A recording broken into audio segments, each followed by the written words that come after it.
Hello. हाँ जी dear student, जैसे आप स्क्रीन पे देख रहे हो, आज हम 10+1 फिजिक्स का जो सैम्पल पेपर प्राप्त हुआ है हेड ऑफिस से बच्चों को क्लास में रिवीजन के लिए दिया गया है, उसका हम सॉल्यूशन डिस्कस कर रहे हैं ताकि डिटेल में हमारे बच्चों को और सभी बच्चों को समझ आ जाए। तो ये है टर्म 1 जो एग्ज़ाम दिसंबर टेस्ट अभी होगा, पंजाब स्कूलेशन बोर्ड के बच्चों की बात हो रही है यहाँ पे, तो इसको सीबीएसई वाले बच्चे भी देख सकते हैं, दूसरे बोर्ड के बच्चे भी देख सकते हैं। तो 35 क्वेश्चंस का हमारा जो पैटर्न है बोर्ड का एग्जाम होने वाला है, उसमें 35 मल्टीपल चॉइस क्वेश्चन आएंगे, 1 मार्क ईच होगा। कुछ question direct under knowledge base हैं, कुछ क्वेश्चन फिर हमारे पास अंडरस्टैंडिंग बेस हैं और कुछ क्वेश्चन हमारे पास फिर एप्लीकेशन बेस हैं। तो आज हम सैम्पल पेपर 1 लेके उसके सॉल्यूशन को डिस्कस करना चाह रहे हैं बच्चों के लिए, ताकि आपका भी हेल्प हो जाए। आपको वैसे तो क्लास में कराया जा चुका है, एक बार और सॉल्यूशन आपके साथ डिस्कस कर रहे हैं ताकि और डिटेल में आपको समझ आ जाए। तो let us start with the first question. Question number 1 is which of the following is not the unit of length। इसमें से यूनिट ऑफ लेंथ कौन है? मिलीमीटर। तो पता है यूनिट ऑफ लेंथ होता है मिलीमीटर, कितना होता है 10⁻³ मीटर। माइक्रोमीटर कितना होता है? Micrometer 10⁻⁻6 metre. लाइट ईयर क्या होता है? Distance travelled by light in 1 year. तो ये भी यूनिट ऑफ लेंथ है। ठीक है, इसको कैसे निकाल लेंगे? लाइट ईयर कैसे निकाल लेंगे?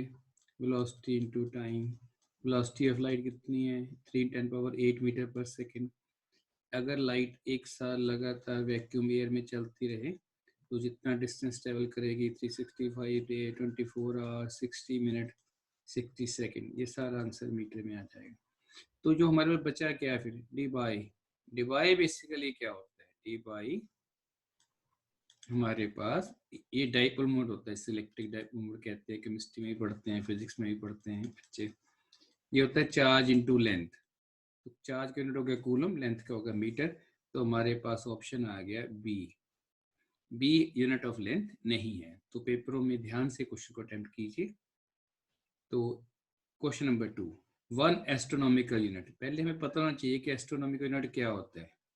एस्ट्रोनॉमिकल डिस्टेंस होता है average distance between sun and earth. Distance between sun and earth, distance between, तो शॉर्ट में लिखा जा रहा है ना।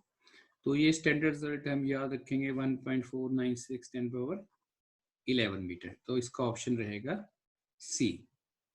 फिर हम देखेंगे कौन सा सिंपलेस्ट टाइप ऑफ मोशन है and is along straight line. तो प्लेन मोशन में तो एक्स और वाई कोऑर्डिनेट दोनों चेंज होते हैं। रेक्टिलिनियर मोशन में सिर्फ either body along x axis move करेगी या वाई डायरेक्शन करेगी। कर्विलिनियर में कर्व पाथ है, ये भी 2 डायमेंशन हो सकता है। नन ऑप्शन नहीं है, तो हमारे पास ऑप्शन बचा बी। तो unit vector divided by magnitude. किसी भी वेक्टर को हम कैसे लिख सकते हैं? उस वेक्टर का मैग्नीट्यूड साथ में यूनिट वेक्टर। तो ट्रिकी माइंड से चलना होता है, किसी वेक्टर को उसके मैग्नीट्यूड से डिवाइड कर दो तो वो वेक्टर, किसी वेक्टर को अपने ही मैग्नीट्यूड से डिवाइड करते हैं तो क्या बन जाता है? सबको इजी क्वेश्चन है यूनिट वेक्टर। क्योंकि जो पहले क्वेश्चन चल रहे हैं ये सारे नॉलेज बेस्ड चल रहे हैं। रिजल्टेंट ऑफ गिवन 2 और मोर वेक्टर्स। दो या दो से ज्यादा वेक्टर मिलके क्या इफेक्ट प्रोड्यूस करते हैं? तो रिजल्टेंट क्या करते हैं? दोनों वेक्टर ने मिलके जो इफेक्ट प्रोड्यूस किया वो अकेला कर सकता है। तो क्वेश्चन क्या है इसका? ऑप्शन देखिए हम ध्यान से। तो प्रोड्यूसेस डबल इफेक्ट ऐसे हो सकता है, प्रोड्यूसेस हाफ इफेक्ट, ये दोनों ऑप्शन ही गलत हैं। Same effect not necessarily produces double और हाफ, ये भी गलत। तो बाकी जो बचा है वही हमारा ऑप्शन है। तो आप देखो कि हम देखेंगे अब कि हमारे पास ऑप्शन कौन सा बचा है।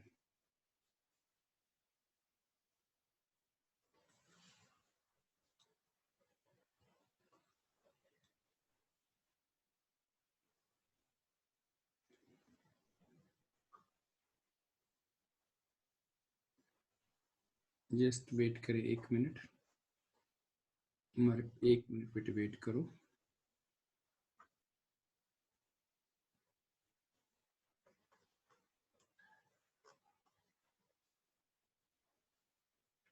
अब हम आगे क्वेश्चंस ले रहे हैं। मैंने क्वेश्चन नंबर बात करी थी, ये रहा। तो फिफ्थ का आंसर हुआ D, produces exactly the same physical effect as produced by two given vector। तो ए वेक्टर इधर है, बी वेक्टर इधर है, तो रिजल्टेंट क्या है, दोनों मिलके जो इफेक्ट प्रोड्यूस कर रहे हैं, दोनों मिलके वो रिजल्टेंट सेम इफेक्ट प्रोड्यूस कर रहे हैं। तो ये कॉमन नॉलेज बेस्ड क्वेश्चन है। Question number 6, any object projected into the space such that it move under the effect of gravity loan. ये तो डेफिनेशन ऑफ प्रोजेक्टाइल है। प्रोजेक्टाइल भी दो तरह से हम डिस्कस करते हैं। एक हाइट ऑफ टावर, अगर बॉडी को हाइट ऑफ टावर से नीचे फेंकते हैं under effect of gravity loan, जिस पाथ में वो बॉडी आके गिरती है, बॉडी का नाम तो प्रोजेक्टाइल हो गया। जिस वेलोसिटी हॉरिजॉन्टल वेलोसिटी भेजा वो यू, जिस पाथ में जाके गिरी वो पैराबोला। दूसरा केस होता है ग्राउंड से एंगुलर प्रोजेक्शन लेते हैं। दोनों केस में ये डेफिनेशन क्या है, projectile. Question number 7, the property of the body by virtue of it opposes any change in the state of rest और यूनिफॉर्म मोशन। तो ये इनर्शिया है, साफ देखो, inertia of rest, inertia of motion. क्या होता है, अगर कोई बॉडी रेस्ट में पड़ी है तो रेस्ट में रहेगी जब तक हम फोर्स लगाते। अगर कोई बॉडी यूनिफॉर्म मोशन में जा रही है कांस्टेंट वेलोसिटी के साथ, जब तक हम फोर्स लगा के उसको अपोज नहीं करते वो रुकेगी नहीं। लेकिन इसमें इनर्शिया ऑफ डायरेक्शन की बात नहीं हो रही है, तो फोर्स आंसर नहीं हो सकता। मोमेंटम में वेलोसिटी आती है, डायरेक्शन आता है। Inertia is a simple word, inertia of rest, inertia of motion. तो इसका मतलब है Newton first law of motion का first part inertia of rest and inertia of motion हो सकता है। तो inertia means inability. Force acting on a body for a short time, जो बॉडी के ऊपर शॉर्ट टाइम के लिए फोर्स लगती है उसको फिजिक्स में इम्पल्स कहते हैं। I equal to F into T. तो ये ऑप्शन हमारा इम्पल्स रहेगा। Time rate of doing work, power क्या होता है, वर्क डन ओवर टाइम। इसको हम D W by D T लिख सकते हैं, rate of doing work. Average work ना delta W by delta T लिख लो, सबका मतलब यही है, जूल पर सेकेंड। तो ये कौन सी टर्म है, power.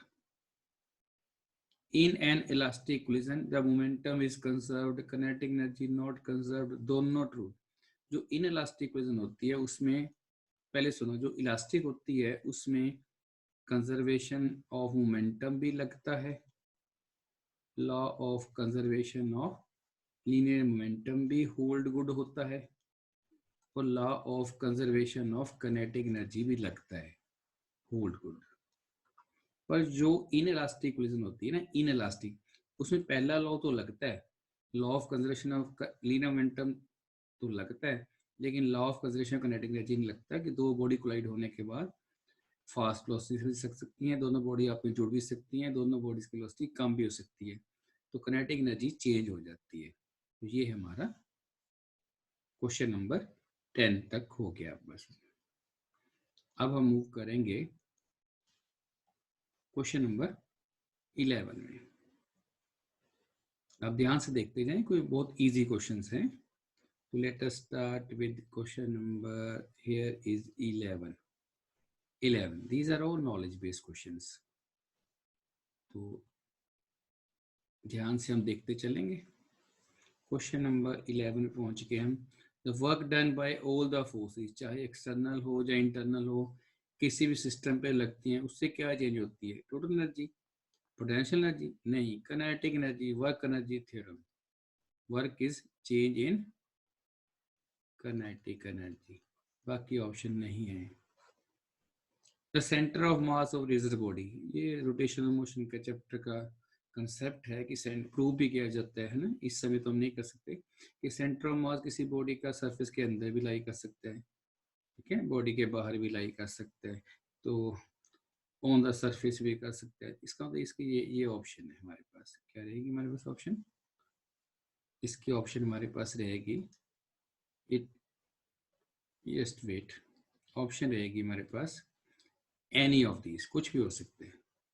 13 question, A fire cracker following A parabolic path explode in mid air.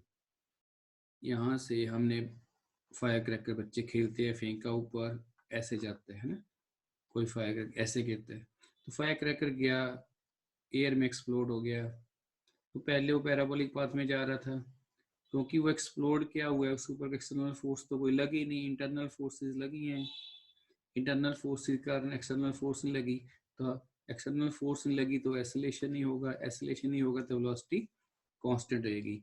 इसका मतलब जिस कांस्टेंट वेलोसिटी से सेंटर ऑफ मास पहले जा रहा था उसी वेलोसिटी से चलता रहेगा। इसका मतलब सेंटर ऑफ मास जो होगा वो अभी भी पैराबोलिक पाथ में ही चलता रहेगा। तो इसके लिए ऑप्शन होनी चाहिए along the same parabolic path.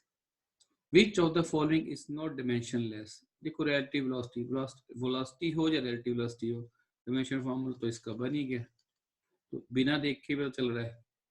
Relative density, density of the substance over density of water, दो तरह की डेंसिटी को हम रिलेटिव डेंसिटी कहते हैं। Density of substance over density of water at 4 degree centigrade. इसी तरह रिलेटिव इंडेक्स होता है sine I over sine R, इसकी डिमेंशन नहीं होगी। ऐसे ही परमिटिविटी होती है एप्सिलॉन, एप्सिलॉन बटा एप्सिलॉन नॉट, ये +2 का कंसेप्ट है, ये 10th का और +2 का है, ये +1 का है। तो साफ देखो ऑप्शन आप, जिसकी डिमेंशन नजर आ रही है वही आंसर है हमारा। Which of the following physical quantity has no dimension but has unit? तो ध्यान से देखेंगे जो एंगल है हमारे पास, एंगल जो होता है थीटा, ये होता है L over R, length of the arc over radius of the circle. L over L dimensions तो नहीं होती इसकी, पर इसका यूनिट होता है। थीटे को हम मेजर करते हैं ट्रिग्नोमेट्री में रेडियन, तो फिजिक्स में हम रेडियन लिखते हैं, वैसे 10 तक हम थीटे को डिग्री में लेते थे। 360 degree equal to 2 pi radian होता है। तो हम डिटेल में नहीं जाना, हमने इससे क्विक ट्राई करना है, दिमाग लगाना है, क्योंकि वर्क के डिमेंशन फॉर्मूला होता है, सब टेंशन का भी होता है, विस्कोसिटी का भी होता है। क्वेश्चन नंबर 16 पे पहुंच गए। एक बॉडी को रिलीज किया गया है सर्टन हाइट से, कुछ टाइम गिरने के बाद अगर एसिलेशन ड्यू टू ग्रेविटी, अगर उसकी acceleration due to gravity vanish हो जाए, खत्म हो जाए, तो जिस मतलब उसकी एसिलेशन खत्म हो जाए तो force equal to M A या एम जी है। तो अगर उसकी एम जी है, अगर जी चलेगी या ए चला गया, ए जीरो हो गया, तो उसकी चेंज इन वेलोसिटी जीरो होगी। एसिलेशन क्या होता है, change in velocity over time. अगर ए जीरो हो गया तो v minus U equal to zero, v equal to U, जिस वेलोसिटी से बॉडी उस समय ट्रेवल करी होगी, बाकी बचा पाथ भी उसी वेलोसिटी से मूव करती रहेगी, मीन यूनिफॉर्म वेलोसिटी से। वेलोसिटी चेंज ही नहीं होगी, क्योंकि initial velocity equal to final velocity. If a particle moves, question number 17, with angular velocity in a circle, then during the motion, question number 17 में देखेंगे, तो अगर कोई बॉडी सर्कल मूव करती है, ओमेगा एंगुलर वेलोसिटी से मूव करती है, velocity linear velocity along the tangent होती है, रेडियस होता है, तो स्पीड सेम रहती है, स्पीड सेम रहती है तो एनर्जी सेम रहती है, एनर्जी मीन्स काइनेटिक एनर्जी। तो हम डिस्कस कर रहे हैं बेसिकली काइनेटिक, उसकी एनर्जी सेम रहती है। आगे क्वेश्चन देखेंगे हम। क्वेश्चन नंबर हमारे पास है अब, just wait for 1 minute. Okay, question number we will start from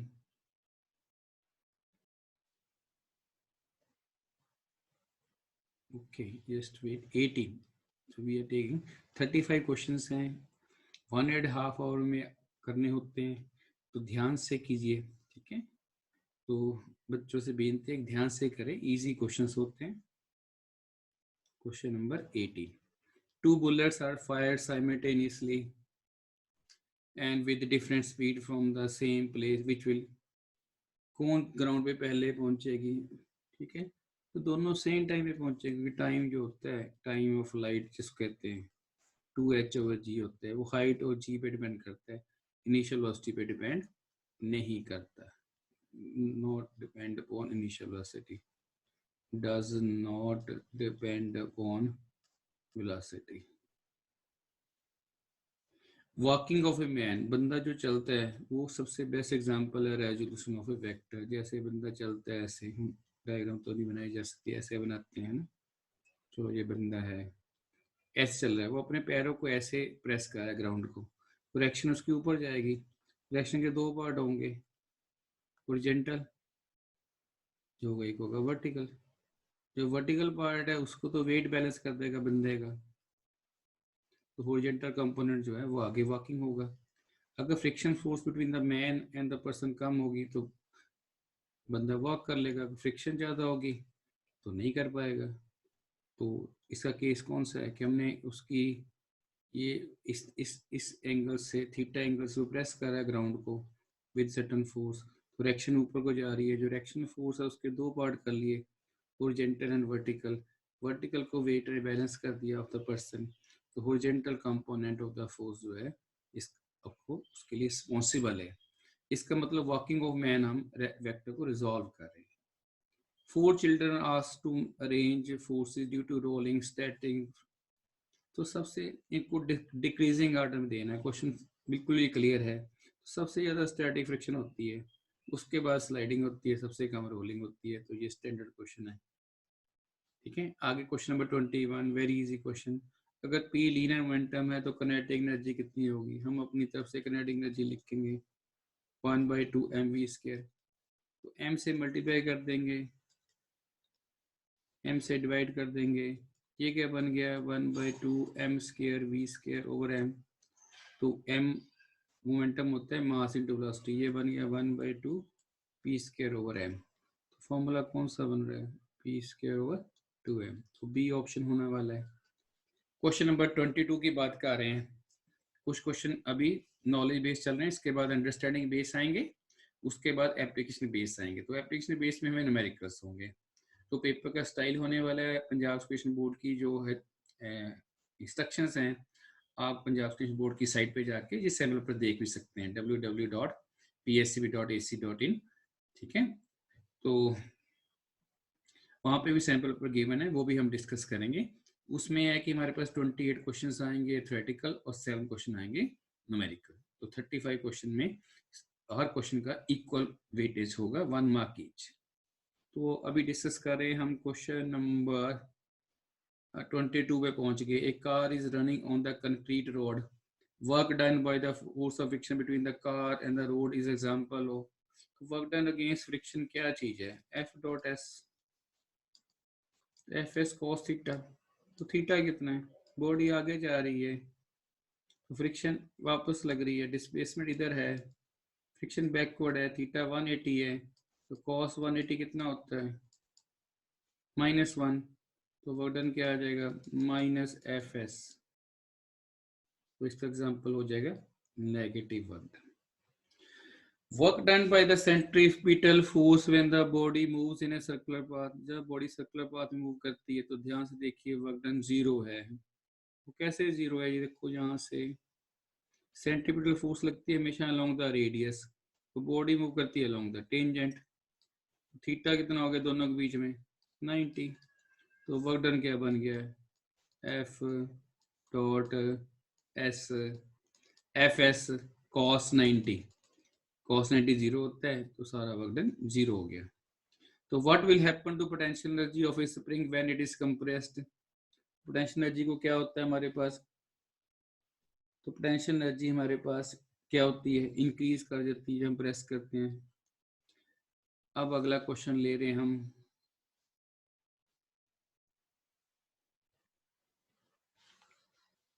हम पहुंच गए हैं क्वेश्चन नंबर अभी 25 हो गया है, 24 हो गया है, 25th स्टैंडर्ड रिजल्ट है हमारे पास। Let us see some very typical standard results in physics जो इस सैंपल में पूछे गए हैं। Force, if the force is applied on the centre of mass then torque कितना होता है हमारे पास? 0। Radius of gyration of a body is independent of it's.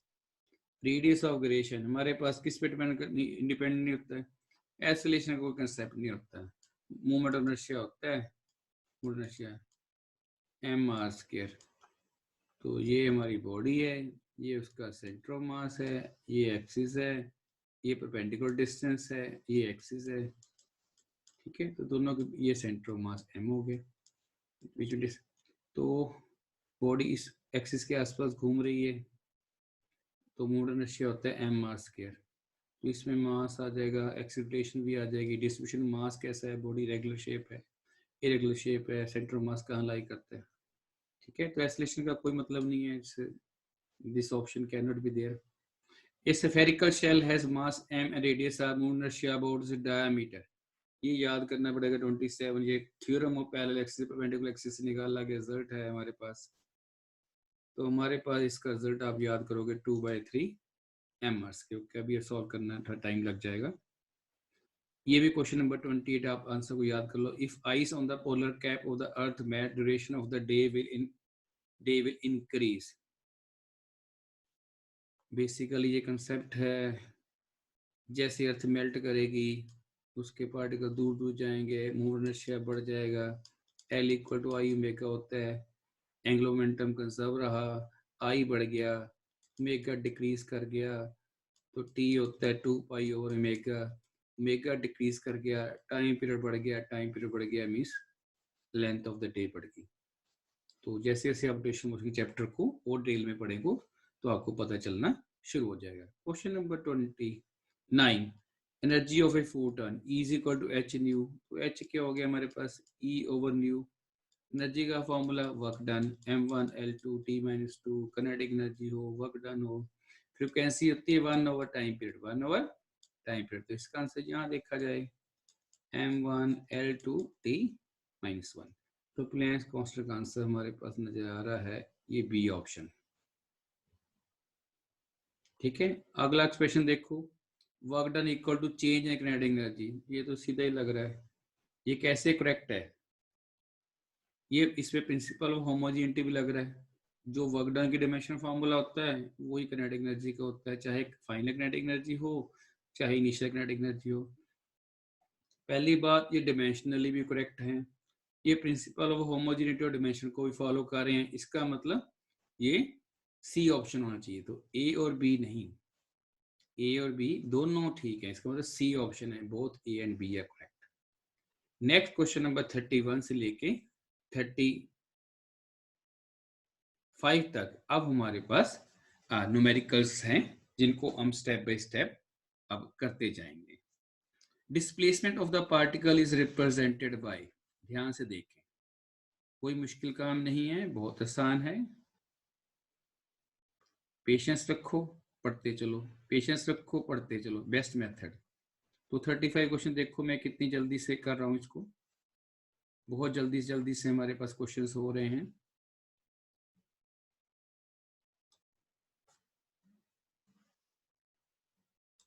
आप देख रहे हो, मैं आपको दिखाने जा रहा हूँ। अब हम सॉल्व करेंगे साथ साथ, जहाँ टाइम थोड़ी जगह चाहिए हमें, ध्यान से देखना जरा। 31 क्वेश्चन को मैं यहाँ ले रहा हूँ, 31 क्वेश्चन को है ना, तो I am going to write here. ध्यान से देखिए, आप फोकस रहिए, क्वेश्चन बहुत आसान है। सॉल्यूशन लिख रहा हूँ 31 का। डिस्प्लेसमेंट गिवन है 3t cube plus 7t square plus 5t plus 18। अगर हम डिस्प्लेसमेंट को एक बार डिफरेंशिएट कर दें वेलोसिटी से, तो हमारे टाइम से, तो वेलोसिटी का आंसर आ जाता है। एक बार और कर दे तो हमारे पास एक्सेलरेशन आ जाएगा। तो हर ऑप्शन को ध्यान से कीजिए, तो वेरी इजी पेपर।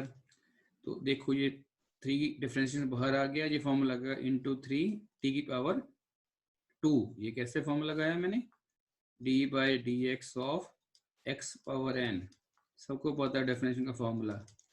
ये बन गया है t⁻3 की डेफिनेशन क्या आएगी, 3n(t(x)n-1 प्लस इसमें 7 बाहर आ जाएगा डिफरेंशिएशन से, इंटू 2 आ जाएगा, टी की जगह पे टी आ जाएगा, 2 - 1 मतलब 1। आगे 5, जो चीज कांस्टेंट होती है डेफिनेशन से बाहर, तो dt/dt 1। तो अभी हम देखेंगे यार, आगे आगे हमारे पास, जस्ट वेट फॉर 1 मिनट। और अब हमारे पास फिर बचा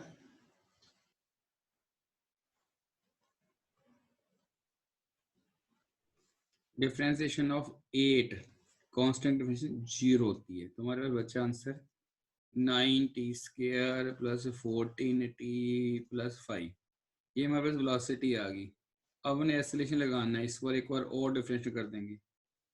d/dt of 9t² plus d/dt of 14t plus d/dt of 5 है ना। तो देखो 9 इंटू 3t² प्लस 14 इंटू 1 और डिफरेंशियल कांस्टेंट इज 0। अब हम आगे मूव करेंगे।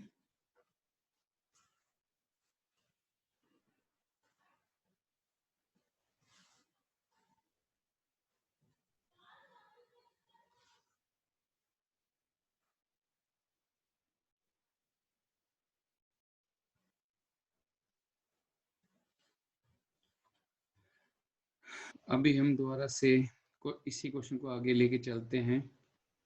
ये रहा हमारे पास क्या बचा है, मैं दोबारा यहाँ लिख देता हूँ। तो एक्सेलरेशन का आंसर आ रहा है 27, नहीं 19 to the, let us see what there is some change 3। ये हमारे पास बचा 3, ये हमारे पास t² था, ये t² था, ये बचा 1। तो 9 इंटू 3, ये 2² था बेटे, ये 9t² था, यहाँ बचेगा फिर 2, ये हमारे पास बचेगा 18t। आप सिंपल डिफरेंशिएट कर सकते हो, 18 प्लस 4। तो t की वैल्यू 1 पुट करोगे कितना बन जाएगा, 18 इंटू 1 प्लस 14, 32। 32 का ऑप्शन नजर आ रहा है, तो आप देख लो 32 ऑप्शन होगा इसमें। एक मिनट वेट कीजिए, वापस ऊपर चलते हैं। ये क्वेश्चन नंबर था, ये रहा 31। ठीक है, तो ऑप्शन क्या था हमारे पास, 32, ये रहा ऑप्शन। अगला क्वेश्चन नंबर 32। अगर कोई car driver travelling at the speed 10 metre पर सेकेंड अपनी ब्रेक अप्लाई करता है, तो इनिशियल वेलोसिटी होगी 10, ब्रेक अप्लाई करता है तो फाइनल वेलोसिटी हो जाएगी 0। टाइम कितना लेता है, 20 सेकेंड। तो simple formula v equal to U plus A T, ये तो 9th-10th लेवल का क्वेश्चन हो गया। ठीक है, इसको लगाओ, v हो गया 0, final velocity 0, initial velocity 10, acceleration पता नहीं, टाइम 20। तो 20a plus 10 equal to 0, 20a is equal to 10 minus 10, तो a क्या हो जाएगा, -2 मीटर पर सेकेंड स्क्वायर। तो ऑप्शन देखो कहाँ पे है, -2, ये रहा, ये हमारा आंसर रहा। अब ये सारी क्लियर कर देते हैं। अब क्वेश्चन नंबर हम बात कर रहे हैं 33 की। तो 33 क्वेश्चन में क्या होने वाला है, ध्यान से स्टेटमेंट को पढ़ लें। तो ज़्यादा बड़े क्वेश्चंस नहीं है, ठीक है। तो सॉल्यूशन पीडीएफ फॉर्म में भी कोशिश करेंगे अपलोड करने की। ठीक है, पहले यहाँ से देखें। A block of mass 2 kilogram is lying at rest on the inclined plane at an angle of, ये inclined plane है, ये एंगल 30 है, ये एक बॉडी है, इसका मास m है, उसका वेट एक्ट कर रहा है नीचे, नॉर्मल एक्शन एक्ट करती है perpendicular to the normal to the surface. ये वेट के दो पार्ट हो गए, mg cos थीटा, इधर आ गया mg sin थीटा। अगर बॉडी नहीं जा रही, नीचे नहीं आ रही, तो फ्रिक्शन फोर्स लग रही है ऊपर। Coefficient of friction between the block and the plane, उसने म्यू की वैल्यू दी है 0.7। तो इसका सोल्यूशन 33 का हम यहाँ देखते हैं। म्यू है 0.7, थीटा है 30 डिग्री, मास है 2 किलोग्राम। तो हमारे पास क्या कंसेप्ट लगने वाला है, ठीक है, इंक्लाइंड प्लेन पे है, एंगल थीटा है, जी की वैल्यू 10 है, हमने फ्रिक्शन फोर्स निकालनी, ये रहा friction force. Friction force equal to M G sine theta. M कितना है 2 किलोग्राम, जी कितनी लीनी है 10, थीटा कितना है 30 डिग्री, साइन 30 कितना 20 इंटू 1/2। देखो 10 आंसर है कहीं पे, ये रहा आंसर। क्वेश्चन नंबर 34 पे आ गए हम लोग। 34 पे अब देखेंगे क्या क्वेश्चन है, इसको क्लियर करते चलते हैं। फिर दोबारा से देखो, 34 पे आ गए हम लोग। पेशेंस नहीं छेड़नी, हम देख रहे हैं कि जो हमारे एज ए टीचर या बच्चे को ये 1.5 घंटे वाला एग्जाम जो है उसको 1 आवर 15 मिनट्स में हो जाना चाहिए, 15 मिनट उसको रिवाइज करना चाहिए। 34th question, a force of 1 Newton, 34th का सोल्यूशन डिस्कस कर रहे हैं।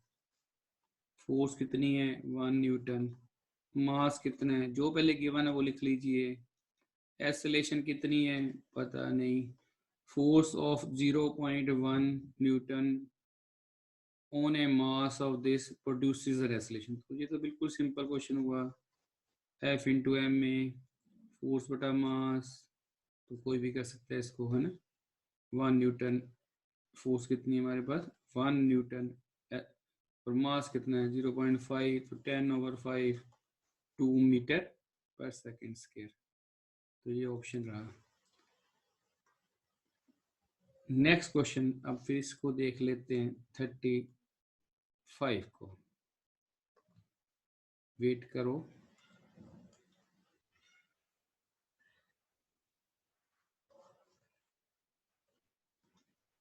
क्वेश्चन नंबर 35 करेंगे हम, last question of this paper. Force of 20 kilogram force, तो पहले देखो किलोग्राम फोर्स, 1 किलोग्राम फोर्स में 9.8 न्यूटन होते हैं। कितने एंगल पे वर्क डन हो रहा है 60 डिग्री, कितने एंगल पे फोर्स लग रही है 60 डिग्री पे लग रही है। तो बॉडी कितना दूर जा रही है, डिस्टेंस 60 मीटर। तो लॉन रोलर है, घास काटने वाला जैसे मशीन है ना, ऐसे लगा रही है, थीटा 60 डिग्री पे फोर्स लग रही है। तो उसका ये पार्ट हॉरिजॉन्टल कौन सा आ जाएगा, एफ कोस थीटा। तो फोर्स कितनी होगी एफ कोस थीटा, एफ कितना है 20 × 9.8, थीटा कितना है कॉस 60। तो ये सॉल्व कर लीजिए, ठीक है। तो 1 कितने आंसर लिया जाएगा हमारे पास, आप ध्यान से देख लो। तो 9.8 न्यूटन के बजाय हम 10 भी ले सकते हैं ना, तो 9.10, ठीक है, अप्रोक्सीमेटली 10 ले लो, 9.8 के बजाय 10 ले लो, तो ये हो जाएगा 20 × 10, ये फोर्स ही आ रही इंटू कॉस 60 की वैल्यू 1/2। तो आप ध्यान से देखो, ये मेरे ख्याल से आ गया है 50 न्यूटन, 50 न्यूटन सॉरी, ये 100 हो गया, 20 × 500।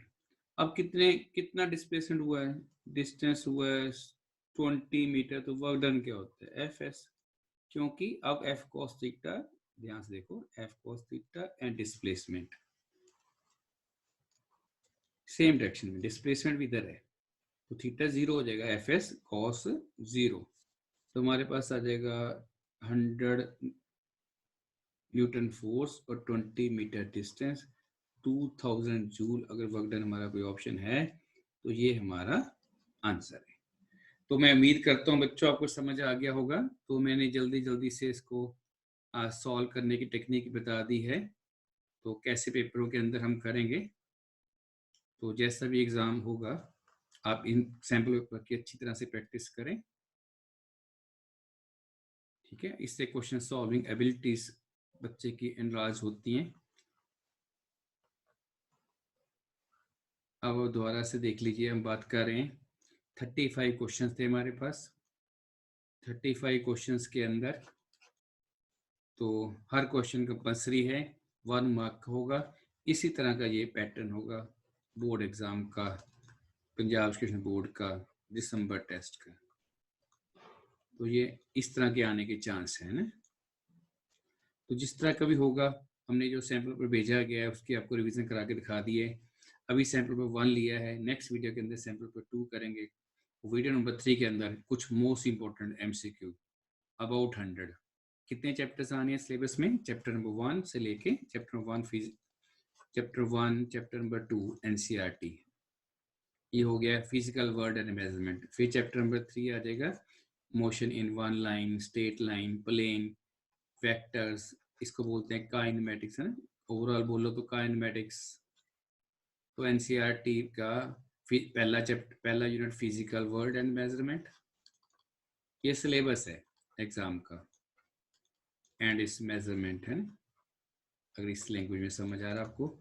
दूसरा यूनिट की बात कर रहे हो काइनेमेटिक्स, जिसमें motion in one line, straight line आ जाएगी, प्लेन आ जाएगा, प्रोजेक्टाइल आ जाएगा, वेक्टर आ जाएगा, वेक्टर्स आ जाएगा, प्रोजेक्ट। तीसरा आ जाएगा मोशन, लॉज ऑफ मोशन, है ना, न्यूटन लॉज ऑफ मोशन। फिर चैप्टर है वर्क पावर एनर्जी, और पांचवा चैप्टर है रोटेशनल मोशन, जिसमें सेंटर ऑफ मास कंसेप्ट्स आते हैं। तो उम्मीद करते हैं बच्चों आपको समझ आ गया होगा। तो इन क्वेश्चन की खूब सारा प्रैक्टिस कीजिए। नेक्स्ट वीडियो के अंदर हम सैम्पल नंबर 2 को डिस्कस करेंगे, और वीडियो नंबर 3 के अंदर हम 100 multiple choice question, important question जो अपनी तरफ से बनाए हैं सारे चैप्टरों के, जो बन सकते हैं, इन तीनों वीडियोस को आप कर लोगे तो आपको पेपर बहुत अच्छा हो जाएगा। आप प्रैक्टिस करते रहें, जो आपके स्कूल के टीचर्स ने, क्लास टीचर्स ने, कोचिंग में जहाँ भी जो जो पढ़ाया गया है खूब पढ़ाई करें।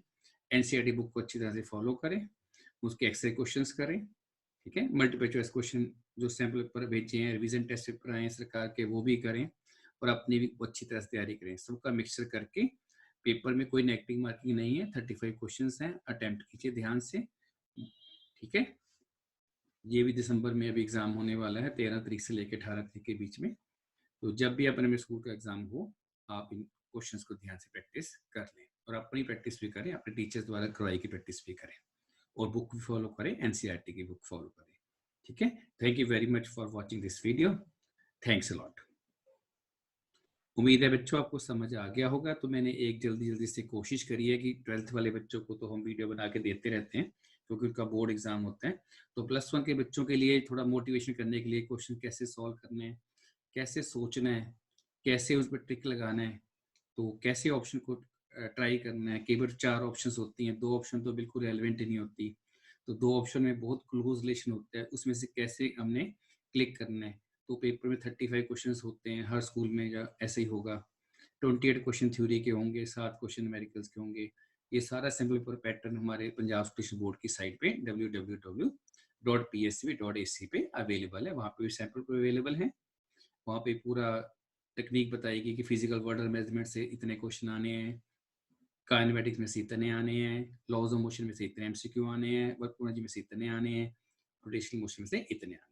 तो अब वीडियो नंबर 2 के अंदर अब सैम्पल पेपर नंबर 2 डिस्कस करेंगे, और तीसरे वीडियो में सारे चैप्टरों के मिले जुले मिक्स अबाउट 100 एमसीक्यू मैं अपनी तरफ से बना के आपके साथ डिस्कस करूंगा। अभी थोड़ी देर वीडियो को आप देखें, तो वहां से ज्ञान प्राप्त करें, ठीक है। अच्छा लगे तो लाइक कर लें और शेयर कर दें बेटे। Thank you very much for watching this.